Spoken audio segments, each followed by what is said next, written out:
Vietnam is ranked the 5th location in Asia-Pacific region, having climbed 3 places to the 19th position in the world, among best places to live and work over the next 12 months, according to HSBC's 14th Expat Explorer study. Also in 2021, Vietnam is ranked the 10th place in the world for expats, according to the 2021 Expat Insider survey by InterNations, considered the biggest global expat community.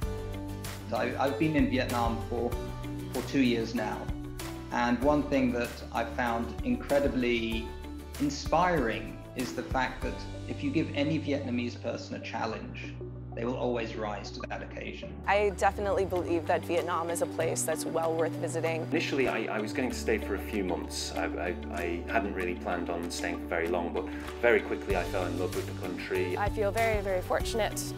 My life here in Vietnam has been really great and experienced a lot of things that I wouldn't have gotten to experience if I didn't live here. Hello and welcome to Talk Vietnam. Vietnam is among the top 10 countries in the world where expats feel so happy to live amid the COVID-19 pandemic and highly optimistic for the future. Our guests today are among those who are leading meaningful lives in Vietnam as expats. Let's take a listen to see what Vietnam has to offer and why our guests find themselves so belonging here. Hello, gentlemen. Welcome to Talk Vietnam. How are you doing? Doing well. Thank you for having us. Yeah, I'm very good, thank you. Lovely to be here. So, first of all, you just saw the clip, in the clip it is mentioned that Vietnam is ranked among the best countries in the world for expats to live and to work in.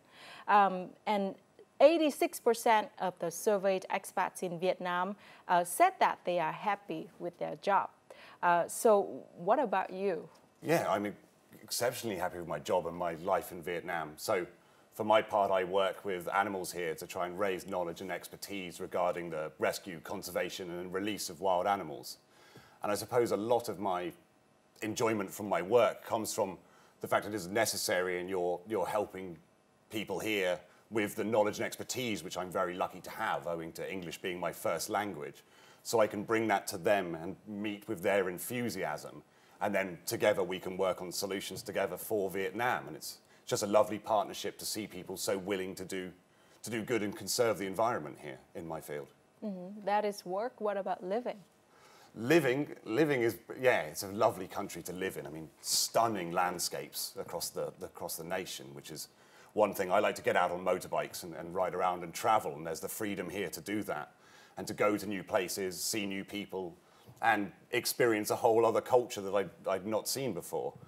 And that's very different and very nice. And then even in the city itself, there's lots of new bars, there's a new youth culture of people trying new arts and things like that. What about you, Stephen? Everyone that I meet here seems to be quite happy with the life that they're living. For me, I'm living and working a completely different life than I was when I grew up and lived in Canada. So I used to work in the corporate world in the investment industry, kind of suit and tie, 9 to 5, office cubicle stuff. And I kind of just took the leap of faith and quit my job to travel the world. And Vietnam was one of many countries on my list of world tripping. Vietnam was just, it wasn't what I was expecting. It just completely exceeded my expectations as a country. And I guess the plan was a 1-month motorbike from north to south. That was kind of like, based on all my travel research, that was kind of like the thing to do in Vietnam. Take a motorbike and go across the country.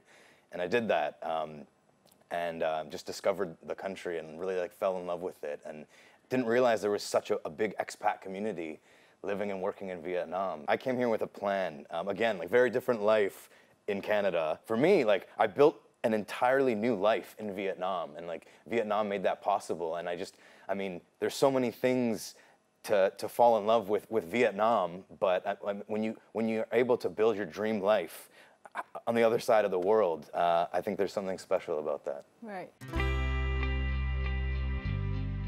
My name is Stephen Parkalidis. I'm a Canadian filmmaker and photographer from Toronto.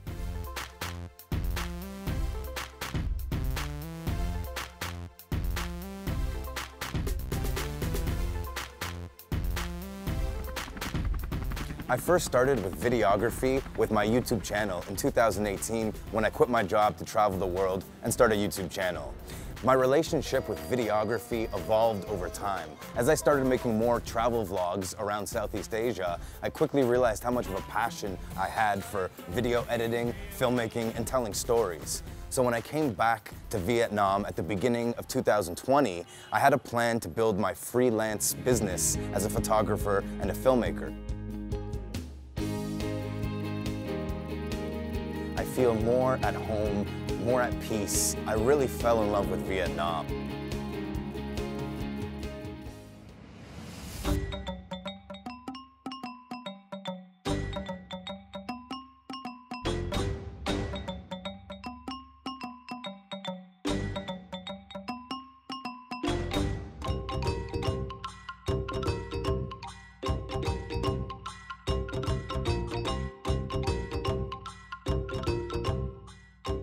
I have the opportunity to have an unforgettable experience with unique culture and ethnic delicious dishes that I've never before tried here in my life.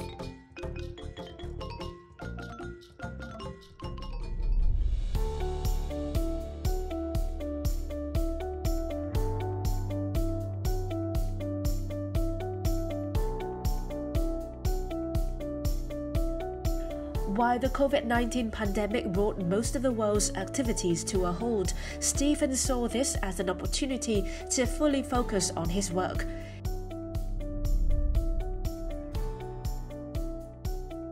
The project that made Stephen more known as the filmmaker is a video he made to introduce a famous restaurant in Tây Hồ district. After that, he took on many other projects and also received countless compliments and support.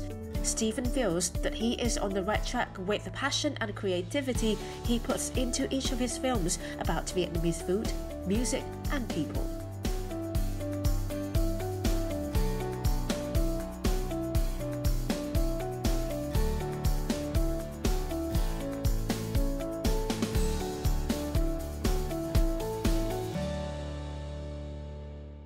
So now the Expat Insider survey by InterNations includes a quote from an American expat stating about Vietnam as, "I like the cheap cost of living, friendly people, good food, and relaxed atmosphere." So do you agree with this statement? Absolutely. I mean, those are a few of like the big ones, right? And when you pay $14 for a salad at lunch in Canada, and then you can get this beautiful meal of pho boa for like the equivalent of like about $1. That's like the first like, wow, the cost of living is so much lower than where I was living before. So I mean, that's nice, especially with starting a business too. A lot of overhead costs. So I mean, it kind of lowers the pressure of starting a business when there's a lower cost of living. When I first stepped foot in Hanoi, I was overwhelmed. Like the traffic, just all this motion and movement and old women starting fires in the middle of the street. Like it was all very like sensory overload and like, which for me and a photographer is exciting. Everywhere you turn, there's something cool happening. Like exotic to you, right? Yeah, but I can see like as someone who comes here for the first time, they don't get like, if you just come here for a few days, maybe you're not here long enough to experience the friendliness and the warmth and welcoming of everyone that lives here and the locals. And it can seem a little like intense and almost like aggressive, especially the traffic. But people are so warm and welcoming and smiling and like just jumping to help you. So I mean, yeah, there's many parts about the culture, the people, the food is a lot of good Vietnamese food. So I mean, yeah, all of those points I highly agree with. I've been fortunate to be here for quite a while. What you find with Hanoi, though, is it's not a city that is shallow, like some cities you go to and you're there and you discover everything very quickly and you're like, oh, I've been here for a year and I know where everything is. With Hanoi, it took me 3 to 4 years, and then you find the depth to it. With Hanoi, it takes time. Yeah, and there's a lot of lakes in Hanoi. There's some statistic with the number of lakes, a lot of lakes in Hanoi. Yeah. And I mean, even Westlake, that's where all of us expats converge, right? But it's, so many peaceful spots. Like I wake up and I'm on my balcony, the lake's right there, and there's guys fishing, and I mean, there's like the hum of the coffee shop goers. Sometimes there's like people doing like loud acrobat yoga, like a bunch of chi-ois. I love like, that. I absolutely love that. 8 a.m. on a Sunday morning, and that's kind of like my alarm clock. But the slamming of chess pieces as well is another favorite of mine. Oh, that's beautiful. Yeah. Lots of peaceful pockets for sure. It's got to explore. Yeah, interesting to know. What about the job opportunities here?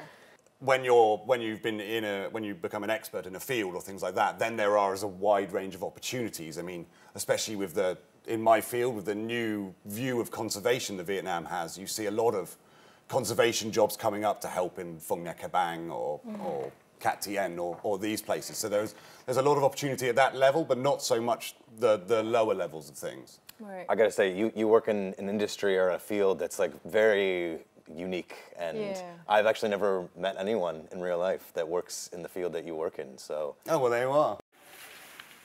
I mostly specialise by working in government-run rescue centres, helping the Vietnamese government to improve their standards for rescue, housing, rehabilitation, and the release of animals back into the wild. My job is to introduce a concept, educate the staff member of the literature and the research behind what they're doing to understand the animals. Làm cùng với anh Harry là anh rất nhiệt tình, chỉ bảo mọi cái nó cũng rất là chu đáo, và được học hỏi từ anh cũng rất nhiều là kiến thức về động vật, về mình có thể là đặc tính của từng loài và cái cách chăm sóc và cho ăn.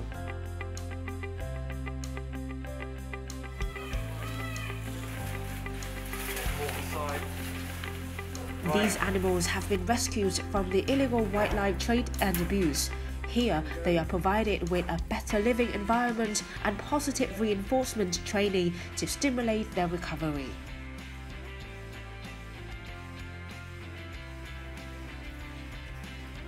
As you'll see in the centre behind me, a lot of the facilities were designed by me. So making dynamic branch layouts for gibbons so that the enclosure moves as they swing through it. It helps with the cognitive processes of gibbons and keeps them thinking all the time so they don't get bored and develop stress-related behaviours. I am not really your traditional animal lover.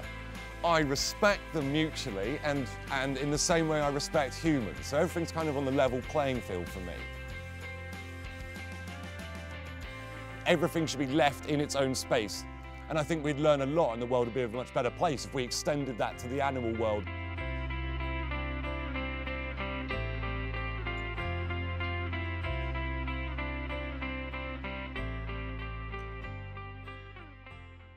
What about you, Stephen? What do you think about the job opportunities here? My mindset was just that the opportunities are there. I just got to find them. And that's what I did. And it happened fast, like 6 months. I was just overwhelmed with projects. That's when I realized I needed to start assembling a team, because I just working like, 7 days a week, 16 hours, like editing videos is very time consuming, as I'm sure you guys know here. So for one man, I mean, it's so magical to me that I was able to come here and not know a single person and then build this dream life and gain a good reputation for the work that I was doing and build a brand. And now I have an office and team members. And I mean, I guess it's different when you have an entrepreneur mindset. During COVID, Vietnam had some period of strict lockdown, right? But then after that, the country changed its approach of COVID from zero COVID to more flexible adaptation. So from your own observation, how are things going? Well, the measures they have in place and the things they've got going, it's unbelievable how well coordinated it was in the world I'm in. I mean, at the moment, I was working in Huang Lien last week, which is 300 kilometers north of here. And I could drive up there, get to the checkpoint, they checked me, I was COVID tested on one, they were like, you're clear, carry on, and everything was just ready and you could carry on, I could go on with my work. With the initial lockdown, as I mentioned, I was outside of the rescue centre, but obviously that was a shock to everyone in the world, so no one was prepared for that. But this time, again, there's similar kind of measures of everything in place, and it's all very efficient and working very well for keeping the country open as much as you can. and keeping life as normal as they can. They've handled it brilliantly as far as I see. The whole world knows how well Vietnam handled it. It was crazy for the first year. I'm talking to all my friends around the world and they're just like locked down, crazy lockdown stuff. And we're partying here in Vietnam, not a single case. That was incredible. And I mean, not like laughing at them, but it's just like all my family and friends, as soon as like the COVID news broke out, they're like, get back to Canada. And it's just kind of, it's not funny is the wrong word, but I mean, how things turned out was surprising. And it was so nice to be here. Unfortunately, that 0 case streak ended at some point. And I think the severe lockdowns were a good thing. Like you said, I was working so hard and like, you must take a break. But that moment of change when the government went from the goal is 0 to we have to live with this, right. That was so important because I mean, we got to live with it, right? It's not going away. And like right. the economy, businesses, that was an important moment, I think, when the government made that announcement. And now, I mean, it's still like, there's all these variants and stuff. And I mean, overall, it's pretty good here. And I'm talking to my parents, every week and there's spikes in the cases too in Canada and UK also. Yeah, the whole world's trying to figure out like how do we deal with this, right? And I mean, yeah, it's here to stay. So I mean, overall though, Vietnam's doing a good job. Right. Our third guest today is a British teacher whom I had a chance to sit down and talk with not long ago. Let's take a look for another insight into life here in Vietnam, seen and experienced by an expat. My name's Christopher Axe and I've been living in Hanoi for 5 years. In that time, I've been helping the poor and homeless around Hanoi and teaching children. I love Vietnam for its amazing natural landscapes. There are so many beautiful places to go and see. But what I really love about this country is the strong sense of community and reciprocity that you can find everywhere you go. I've visited dozens of countries and there really is something special about Vietnam. Well, thank you very much, Chris, for joining us today. Thank you for having me on. Yeah. You are an English teacher now here in Vietnam, right? I am indeed, yeah. Yeah, so how is that? It's really good. I've been teaching here for a few years. I really enjoy it. I enjoy my job. Previous to that, obviously, I was traveling around a lot and living in a lot of different countries. So I had a lot of different jobs, probably realistically close to somewhere like beyond 40 different jobs. Beyond 40 yes, different jobs? Yeah. In a lot of different industries, in a lot of different countries. So one of the most popular jobs for expat in Vietnam is English teaching, language teaching. So what do you think about this fact? And since you said that you consider this job very seriously because you can add more value to your students, so what makes you different? What I find myself is the reason I find teaching so rewarding is because you know that it's one of these jobs where everything you do in the classroom today in 5 years' time is going to matter. In 10 years' time, it's going to matter. And if you can do it well and with passion, and you truly care about what you're teaching, you can pass things on to students, which will then get passed on to other students, and indeed they will teach them to other people. And it kind of gets passed on through the generations, which is a nice feeling. Whereas I feel like teaching absolutely is one of those jobs that does benefit everyone, really. Right. So, how many students do you have? Well, most of my classes are just under 20 students per class. But then I have the free classes that I teach as well, and they can accommodate anything up to 50 students. So that can vary. How old are the students? My oldest students are about 16. And the youngest students are about 6. So how is the experience with the students? I mean, you're their teacher, but also maybe they teach you something, right, about Vietnam? About the kids in my class is just that they're never afraid to ask any questions. I'll answer anything that I can to the best of my ability. And if I don't know the answer, we'll look it up. But it's something I really enjoy about it is just that they just have these this sort of, I guess we would call it weird, but I would, sort of like an abstract way of thinking about things where they're like, what does this mean and what does that mean? And one thing I've been focusing on with them is basically being like media sense, critical thinking, stuff like that.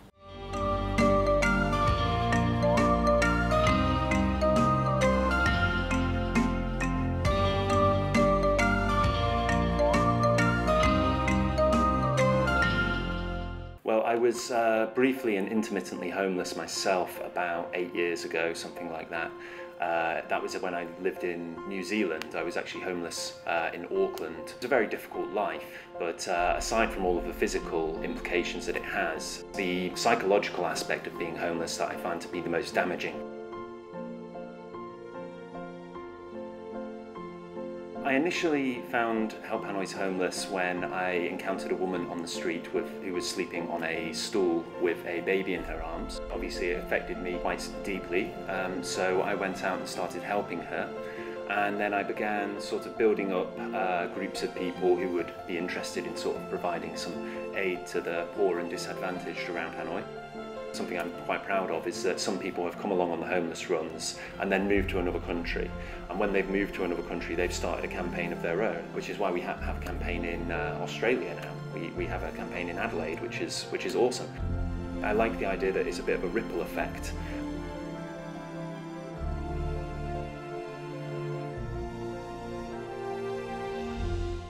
So besides being a teacher, you also are engaging in philanthropy activities here in Vietnam.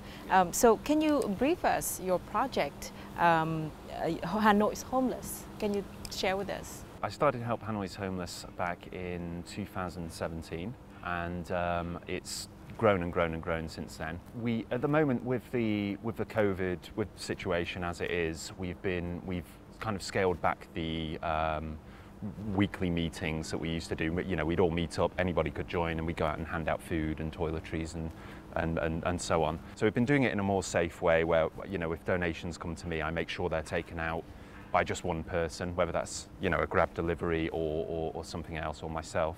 Then we make sure that it's still taken out. And when we are able to return to normalcy, I look forward to that. But we haven't been stagnating, we haven't stayed still, we haven't just gone inert. What we're doing at the moment is we're focusing on education. So we've set up essentially a free school where we can supplement the education of children. We can get a device to them and they can learn online. We can provide some free lessons to them online. So I've been teaching a bit beginner's English. I've had some other people teaching science, maths, other people teaching you know, Vietnamese. I think at the moment 50 students at a time, which is fantastic. So I'm hoping to develop that over the next year, and I obviously want to keep that as a staple of Help Hanoi's Homeless, and bring more teachers in and reach more people.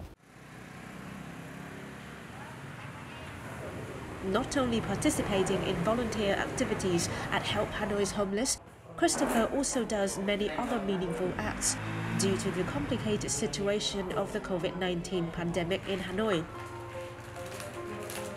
Many people are more concerned about donating blood, causing a shortage of blood reserves. Knowing that, Christopher regularly donates his blood with the desire to contribute more to the community. Giving blood is possibly the easiest way to do the most good for most people. So every time you give blood, you know, you'll probably give about 350 millilitres, and that can be used to save 3 people's lives every single time. So that means if you can give blood 4 times a year, it means you could save 12 lives a year just by regularly giving blood. So we do this every month. Anh Christopher thường có những cái dòng chia sẻ status hoặc là những cái sự kiện rất là nho nhỏ để mà cùng với nhóm bạn đến tham gia hiến máu tại điểm hiến máu 26 Dương Ngọc Quyến. Đây là một cái hoạt động mà nó trở thành với Christopher là một cái người hiến máu tình nguyện đã rất nhiều lần, và hôm nay thì anh đã hiến lần thứ 7. Những người bạn của anh Christopher cũng rất là nhiệt tình và đến trong hoạt động hiến máu trong những cái dịp Hà Nội của chúng ta rất là khó khăn liên quan đến dịch Covid-19.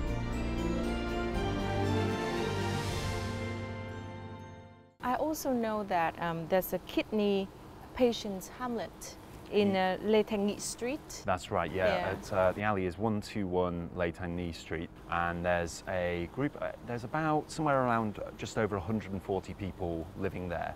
And these people here, you know, they're quite poor, they're very sick, and they have to get dialysis, some of them several times a week, so they have to live close by to the hospital. That means that Tet, they can't go home at Tet, they have to stay there. Right. They can't really leave the area, and they can't really work. So what we do is we've been getting food to them, you know, once or several times a week. I like to help those guys because, you know, it just makes their life a bit more comfortable. I think it's very meaningful because those people, they're in need of, you know, everything. Besides work, how has Vietnam, the people, the culture, and the lifestyle influenced your decision to stay and settle down? I've always enjoyed being here, and I think that generally I think it's the people that make a country. On more than one occasion I've run out of petrol on my motorbike, or my motorbike's broken down, and I'll be pushing the bike along the road, and within minutes usually somebody is there to come and help. Somebody's pushed me to a petrol station or something like that. I don't know where that comes from, but it's a wonderful cultural thing. Every single time that happens it reminds me of like why I love this country, why I love the people. They do have a strong sense of community, they do help each other, they do look after each other, and I feel very at home here. COVID-19 has made a great impact on expats' life around the world. Yes. So the pandemic has prevented quite a few expats from returning to their home country. Yes. Do you face that difficulty here in Vietnam? First of all, when people say going home, I think what they mean really is going back to the country I came from. But to me, home is more, I guess it's as tacky as this sounds, it's more of a feeling, I think. Wherever you are, wherever you feel at home, that's home. I feel more at home here than I do back in the UK.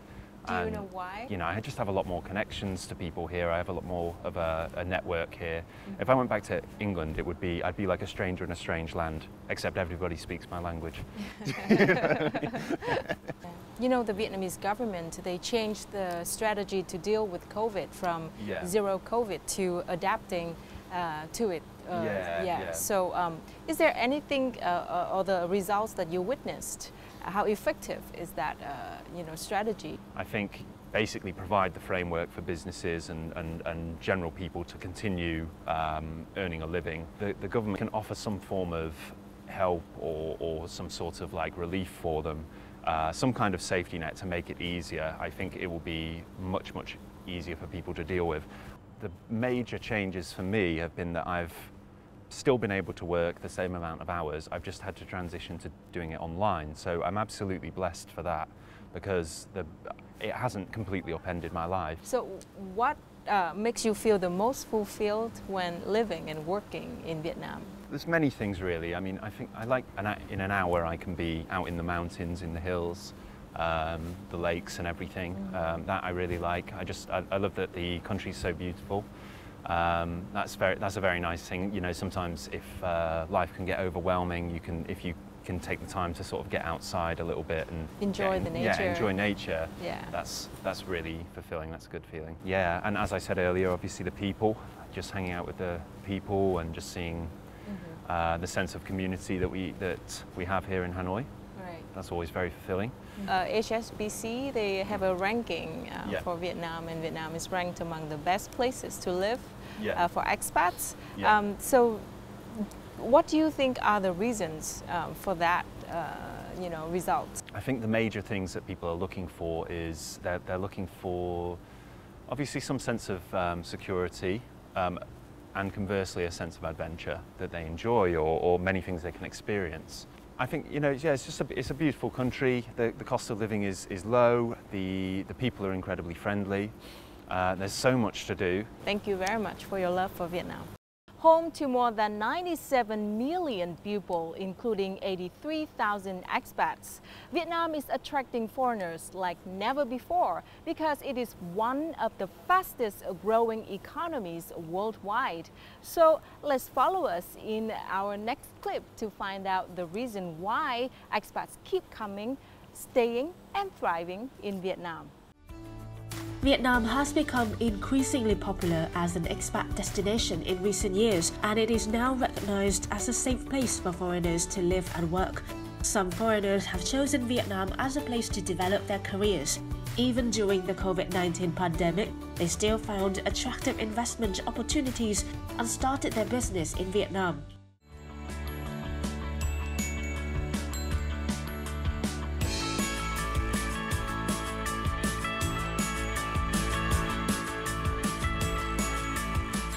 Then as we had COVID, we were all locked down. So I had months of sitting around, and that's why this was reborn. So I came across this one factory, which I'm working with today, and I will always work with, and I had to really work hard, almost 8 months of trial and error to get to this fantastic finish we have today. Not just in Vietnam at all. We have sold to 14 different countries. It is 100% made in Vietnam. I have been approached by this company called Grip Lock to buy the rights to my lock to sell in the USA, Canada, the UK, and Germany, but they wanted to have it made in New Zealand. I rejected the offer. I live in Vietnam. It was born in Vietnam. It's going to be made in Vietnam. With this lock cuff, Robert Forward has had a successful start. He always wants to affirm the credibility and quality of the lock made in Vietnam. I moved to Vietnam 3 years ago and started the business because I myself was having problems finding apartments, furnishing them, and getting the services I needed. So the concept of Nest is we help foreigners and Vietnamese alike find apartments in Hanoi that are unique, have sort of a personal touch, something that is styled more to Western standards. After we have found the apartment, we help with furnishing, decor. We've partnered with a bunch of local designers, and we also provide services from cleaning to landscaping. We have artwork that can be custom made. So the entire process is a goal in making your new apartment or your new house feel like a home.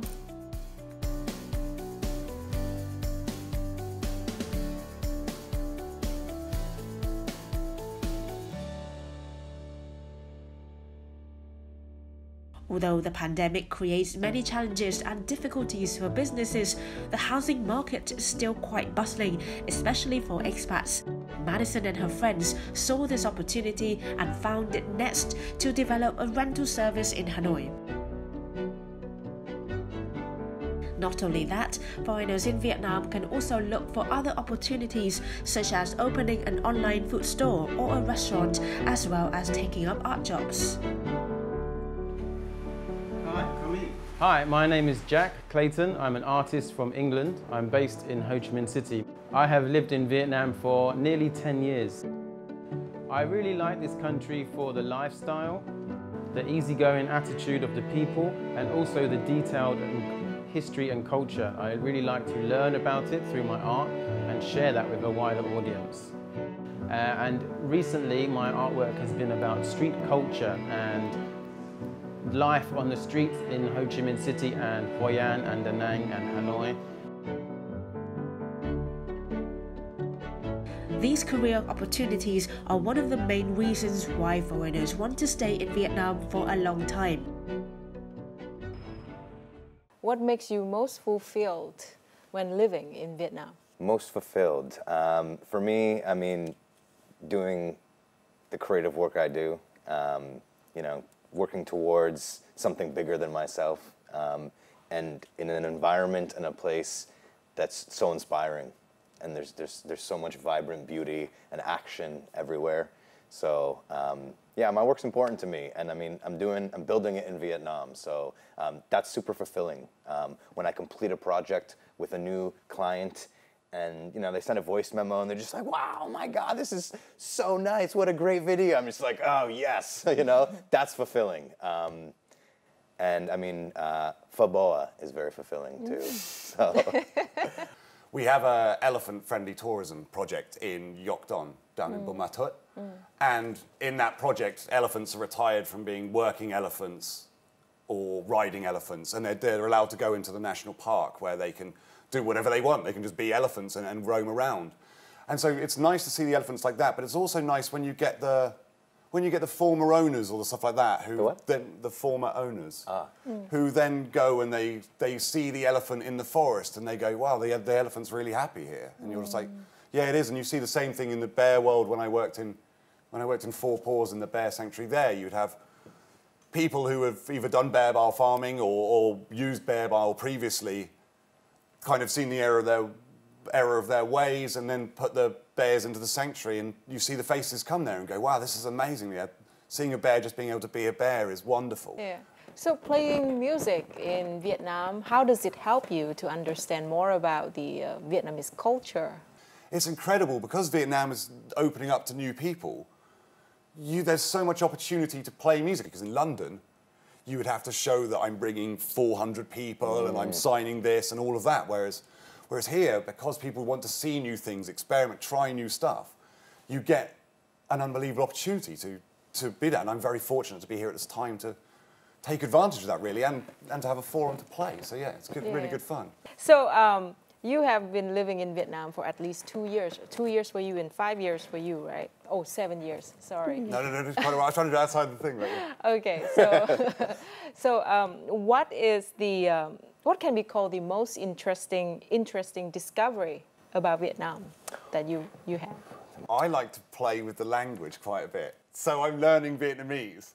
And I like to mess around with the language, which is the Vietnamese language is it's got, same as English, it's got its funny elements, and there's a few double entendres that you fall into if you're speaking English here and stuff like that. But I don't know, I quite like the language, and discovering that is it's a really interesting thing. I've never learned a language before, so it's just really good fun. Yeah, for me, I mean, when I first came to Vietnam in 2019 and did the motorbike adventure across the country, being in Ha Giang was like the most spectacular, breathtaking, just like felt like I was in a movie.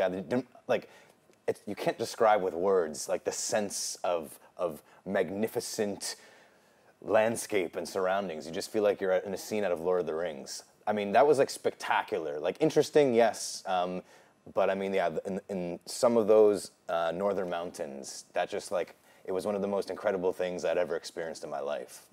In terms of like overall, like not so location specific, the sense of freedom in Vietnam. So, I mean, there's a sense of freedom. I absolutely agree with that one. That's, I mean, yeah. You want to get on your motorbike and drive 200 kilometers and just see what you find when you're out there? Yeah. And it's hard, it's hard to kind of describe, but you have this sense of freedom and adventure, and like you can just do anything you want here. That's interesting. Also, like I thought there was only like a handful of Vietnamese foods, like obviously like bún chả and pho and even cơm rang, like all of like the easy like foreigner to eat ones that like you quickly like learn, but then like even then going to like bún đào mắm tôm and like phở cuốn.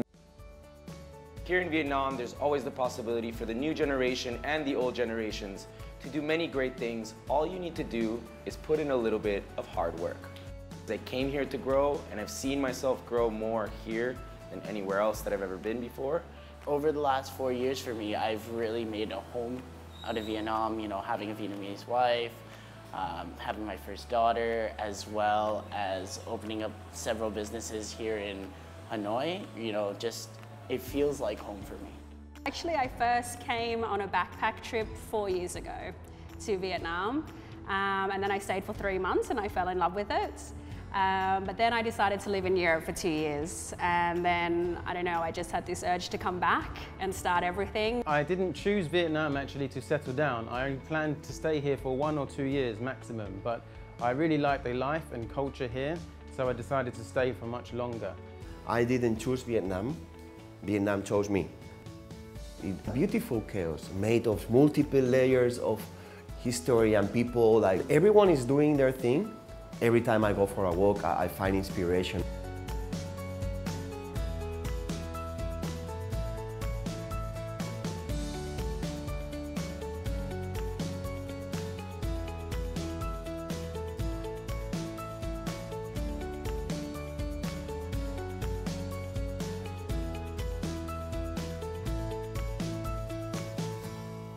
So, what are the main reasons for Vietnam to be ranked among best places in the world to live, in your opinion?